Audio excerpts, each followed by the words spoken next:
All right. So now we go to John Zero Cool 1389. He's got some wicked Rambo videos. Hey, what's up, John? All right. I hope I get a residual from that Rambo video. John. And he wanted to ask, what were your thoughts on the Rambo sequels and on what Stallone's doing nowadays? On what Stallone's doing nowadays? Yeah. Yeah. Well, first off, of course, I'm extremely partial to First Blood, the very first Rambo. And I think what differentiates it among all the other ones was the body count at the end of the film. Mm-hmm. As we know, Rambo First Blood, there was one fatality. And that was partly because the guy fell out of the helicopter, the sheriff, Jack Sterrett. Rambo 2 through 17, being facetious, of course, the body count was stacking up like cordwood, like firewood. Mm-hmm. So I think for that reason, I think the Rambo First Blood story was just a little bit more believable. I just felt it was a really well done, well produced movie and didn't rely as much on mowing down thousands and thousands and thousands of people as the others did. So that's my take. As far as what Stallone doing right now, I think it's fantastic. I saw Creed. I thought it was great. I thought he was a lock for Best Supporting Actor for the Oscars, but it didn't work out. That's okay. Yeah. The guy who won it was fantastic. But Stallone has been able to reinvent himself time after time after time. And in this business, that is next to impossible. Mm-hmm. So kudos to him. And now he's got a new show, I think, on NBC, called Sport. Now he's gotten into the, I won't say reality TV show, but genre, but now he's in television. So I think it's fantastic what he's doing. And the fact that he could get as many films out of Rambo and as many films out of Rocky as he could, I'd say a huge hats off to Sly. Awesome. My friend. Gold. Have you seen that Contender show he was on? The boxing one with Sugar Ray? I did not see that, no. That's really good. That's really I'm surprised it didn't go further. I know they went different directions, like they went I think different countries and stuff after the American one. Yeah, I changed don't even know the premise, to tell you the truth. It was like a whole bunch of these boxers, and they all fight their way to like a big payday fight. Oh, okay. It was a really cool show. It didn't run that long. I think here it ran for like one season. Very innovative to me. It seems like that's what we get on Showtime and HBO. Yeah. But I think everything else Stallone is doing is fantastic. Sweet. All right. He told me the other day. Oh, man, that's unbelievable, that new show I got. Sweet. Yeah. Sweet. All right. Bud Marizzi. Bud Marizzi asks, what was the most demanding scene that you had to do from First Blood, and or in general, apart from First Blood? Sure. The hardest scene in First Blood, and I just mentioned this the other day, I was talking to a bunch of veterans. I do this volunteer work, and I was mentioning First Blood in context to this discussion we're having. And I mentioned to the veterans, what I didn't realize was that in our scene where we shoot up the cave, we're using real weapons. There are plugs in the barrel, but they're real M16s. They're shooting blanks with plugs. Okay? I could not get over the noise. The noise. And you got a line of guys firing. And I mentioned that. And I said, you factor in real life war, real life attacks, where your adrenaline is going because you don't know if you're going to live or die, you get pinged in the head, whatever. Add the noise to it, it must make it absolutely surreal and nuts. So that actually was the hardest part because we had a couple of takes, the noise, and they didn't give us earplugs. Probably should have had them. That was the hardest, at least for me. Hardest role physically. Other than that, Good question. I'll say it was a play. It wasn't a movie. It was a play I did in Los Angeles.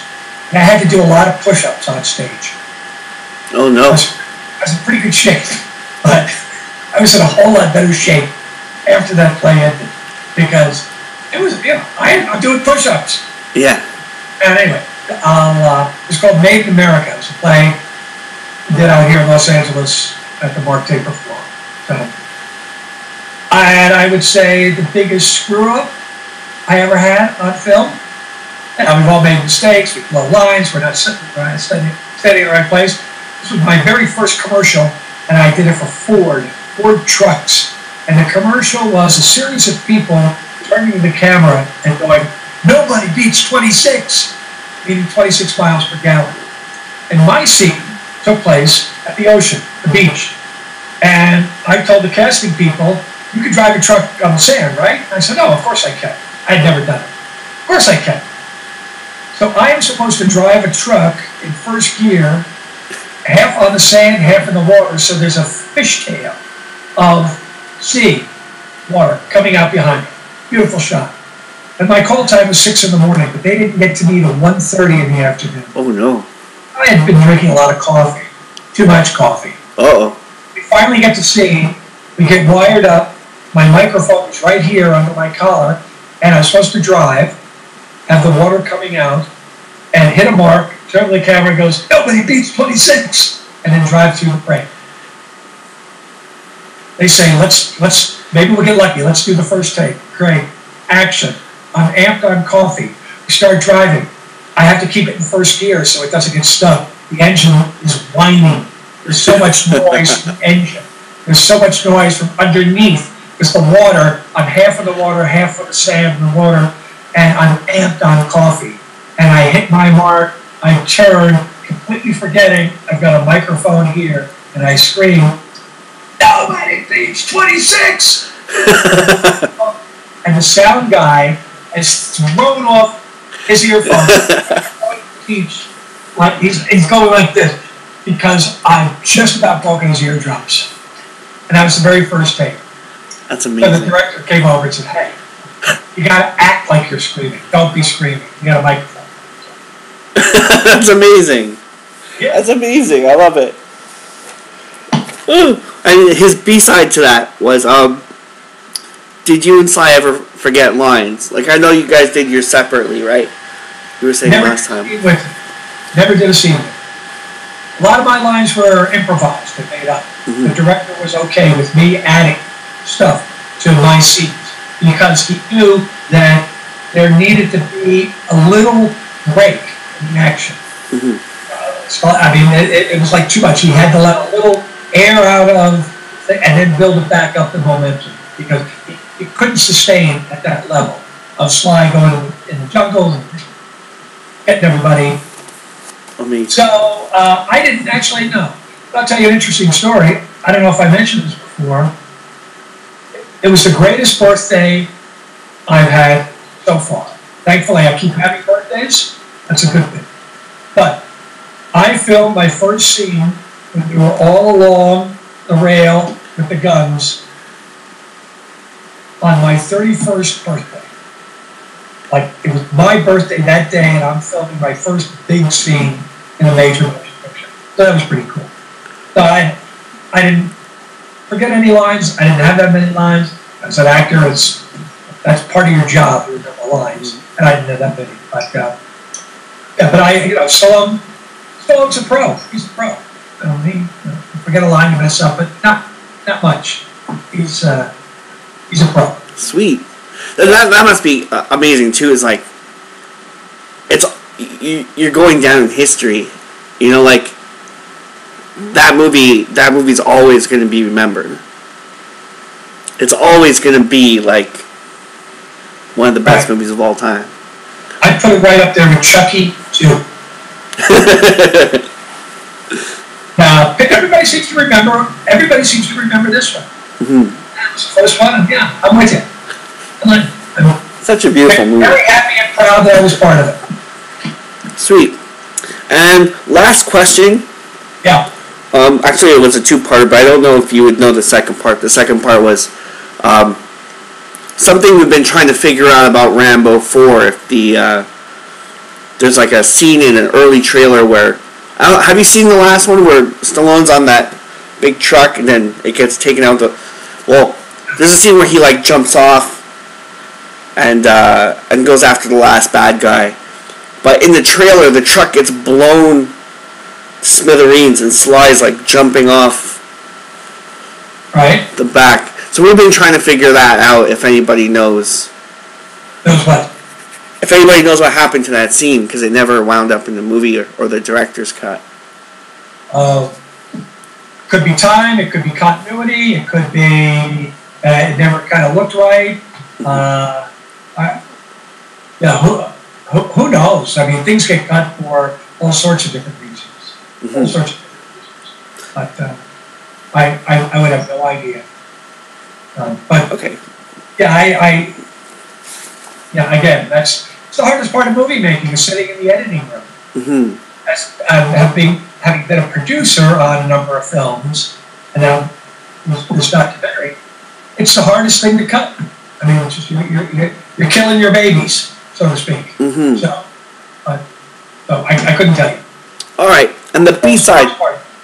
Yeah, the B-side to that question from Rambo Rap for Life is who's also, his name is Matt.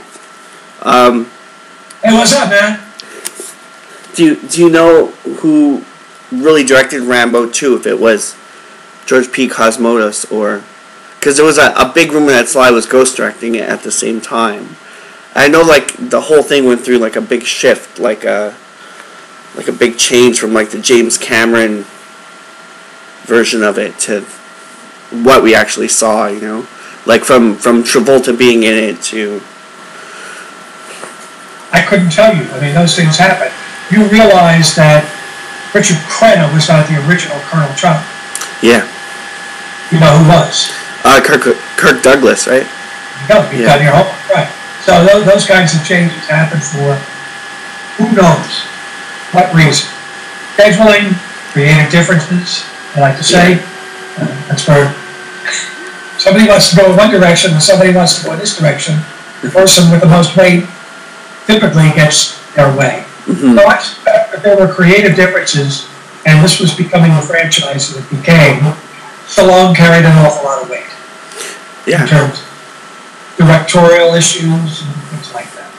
He wasn't afraid to vocalize what he thought was best. Cool. Yeah. Like, especially like when you get to like Rambo 3, how they like the day before shooting they had to change everything, like new director, everything like that, like overnight. It's insane how that business works. Like, you got 24 hours to prepare, you know, a complete feature film. You know, it's going in blind. You know, just about next to impossible. Yeah, it's amazing too because preparation that's needed, especially for big action films. Otherwise, it gets very, very expensive. Oh yeah. Because in that particular case, I don't know, but they may have shut down production for a couple of weeks. Then it gets very expensive to keep everybody and then bring them all back. That's because true. Somebody's got to do a job for 2 weeks, so you got to pay them 2 weeks. Yeah. A week it was. So I don't know enough about the productions of those other movies to tell you, but I wouldn't be surprised if that's what happened. Okay. Amazing. Literally shut down production. Amazing. You wouldn't know that, of course, because you see the final, unless you do notes about the production. But as a movie goer, what do you know? You go to the movie theater, you see the movie. You don't know if the original was supposed to be 90 days shoot, but they went over 30 days. You don't know that stuff.